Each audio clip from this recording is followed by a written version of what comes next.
Q99.7, the Children's Healthcare of Atlanta Making Miracles Radiothon. How about a buck or two or five today? Really, what were you going to do? Were you going to go on out to Jersey Mike's today? All right, take the day off today. Hook us up here with a little donation.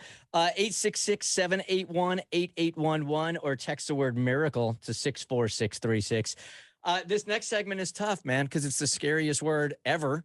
And it's really scary when you're talking about your kid. And that word is cancer. And we're going to talk to Elijah and we're going to talk to Emily about neuroblastoma here in just 1 second. But Maddie, who is the program coordinator for Children's Healthcare of Atlanta, tell us about the Affleck Cancer Center.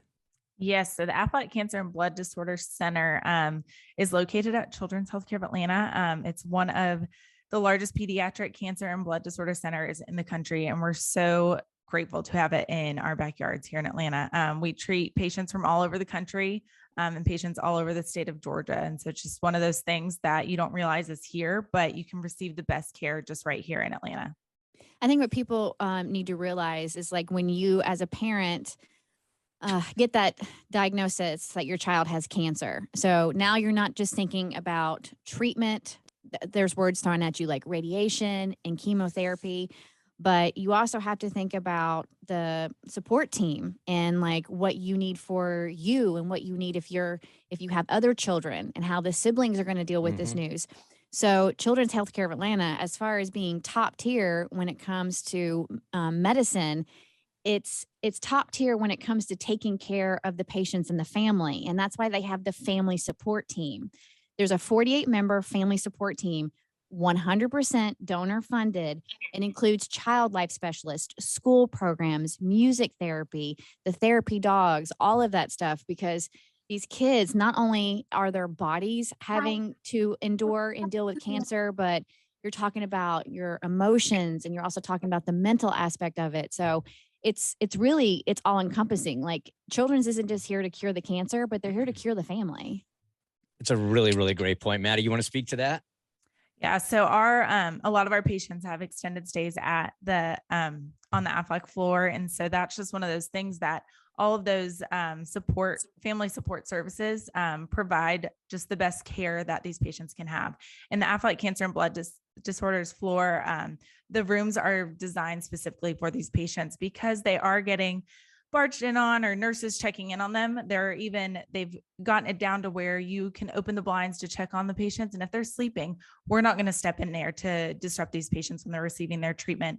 Or little things like you just have people coming in and out all day. So you don't want somebody coming in to clear your tray. So there's a little cabinet that you can reach from the inside and the outside that the EVS system or services, they can just get it from the outside of the door to just make the stay as comfortable as possible for these patients and their families. There are 500 parents around the state of Georgia that never, ever, ever thought that the word cancer would enter their home in 2020. There are over 8,000 parents and kids that have been treated between 2020 at all three, Eggleston, Scottish Rite, Spalding. You just never believe as a parent that those statistics are going to apply to you. You can't. You can't. You absolutely can't embrace it and you can't digest it. And let's hope you never become one of them. But if you do, you want the best care possible. And that's what Children's Healthcare of Atlanta does. And I don't want you to get it twisted either. And I want to mention this a whole bunch of times. Just because it's Children's Healthcare of Atlanta, we're not just talking about kids in Atlanta. We're talking about all over the state of Georgia. All of Georgia, yeah. And so like you just said, 500 families got the news that their child had cancer in 2020. And I would love to talk to Emily about her experience. And Elijah was diagnosed just a little short of his second birthday, right? He was 21 months old when he was diagnosed. And so what the most common question we get from parents is, what did you notice in Elijah that you were like, something's off, something's wrong? Well, he started refusing to walk. That was like the first major sign. He was really fussy. He wouldn't walk. And then he started complaining of his belly hurting. He was just miserable. So we took him to the pediatrician and they sent us to Scottish Rite thinking it was appendicitis, but it turned out it was not. They found a large tumor when they were looking at his appendix. That's when they saw the large tumor off of his kidney. There really is. I've mentioned this before. I feel like, at least for me, it was like this silly false sense of security that once my kids were both born, okay, we're in the clear now. All right, we're good. They're healthy. Man, you just never know. I mean, here we are talking about 1.5 years or almost 2 years when you hear the word neuroblastoma, and then you end up at Children's Healthcare of Atlanta getting this kind of care. So when you hear that word for the very first time, tell us about that conversation. How about the room must be spinning then? Yes, I was in complete shock. It's something you never would imagine to hear your 1-year-old child having cancer. I really didn't know even what to do. And I was thinking, why my child? Just in complete shock. It's got to be such a mountain. Like when you hear the word cancer and now you're approaching cancer as such this big thing, it's got to be completely overwhelming. So, Maddie, when a mom and a dad walk in there with their child and they are told that, look, this might be cancer, at that point, what does Children's Healthcare of Atlanta do and what do they provide?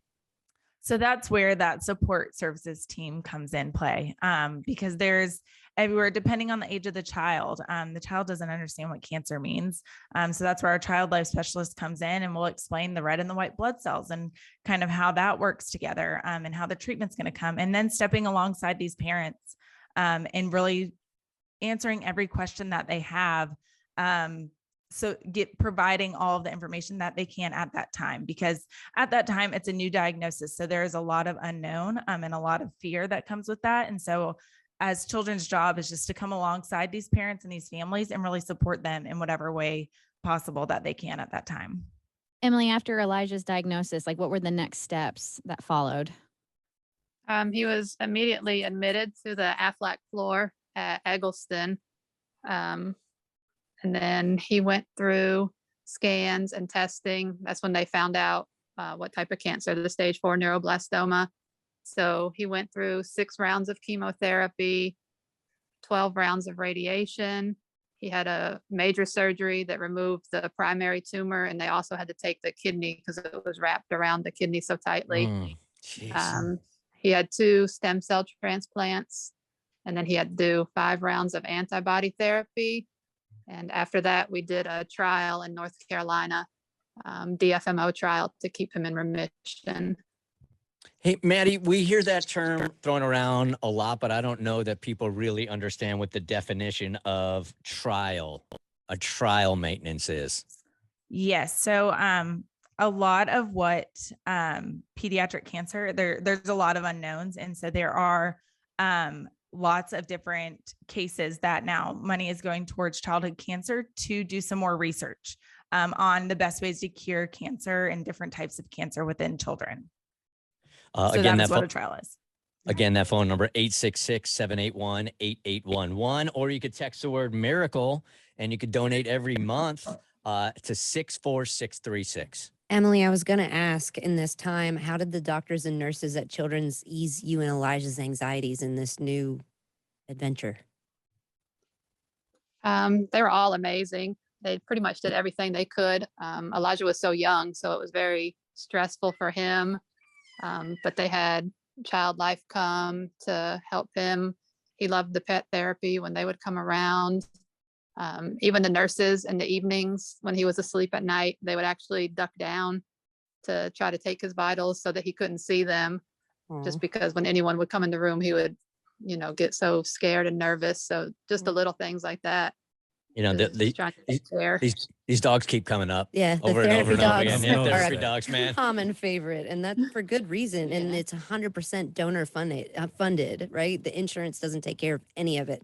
That's really important right there. Yes. That's why we're here. So $13,000 per year for food, $57,000 per year for vet visits, and then they get special germ fighting baths so they don't, send them from room to room with different kids with different germs on them. So that's $23,000 per year for special germ fighting baths. So they need your donations for these dogs that is like maybe the only smile that this kid will have a day. Emily, what do you want to tell the parents that someday are going to walk into Children's Healthcare of Atlanta and, quite honestly, hear that nightmarish word that you had to hear? You got great people around you, but it's still shocking nonetheless. What do you say to those parents?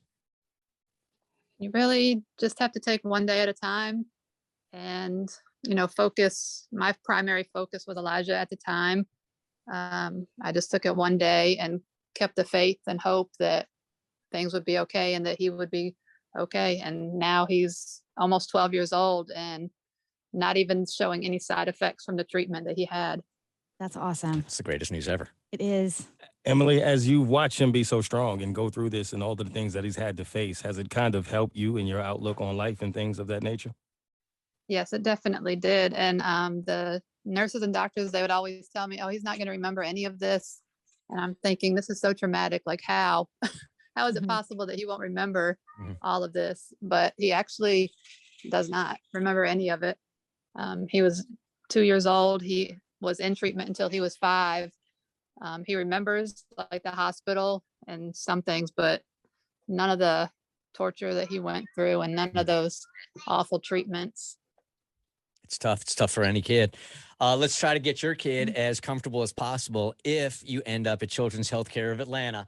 866-781-8811, or you can text the word miracle to 64636. Emily, thank you for your time. Appreciate it. Thank you. It's Bert Show, Making Miracles Radiothon, Q99.7. The Bert Show.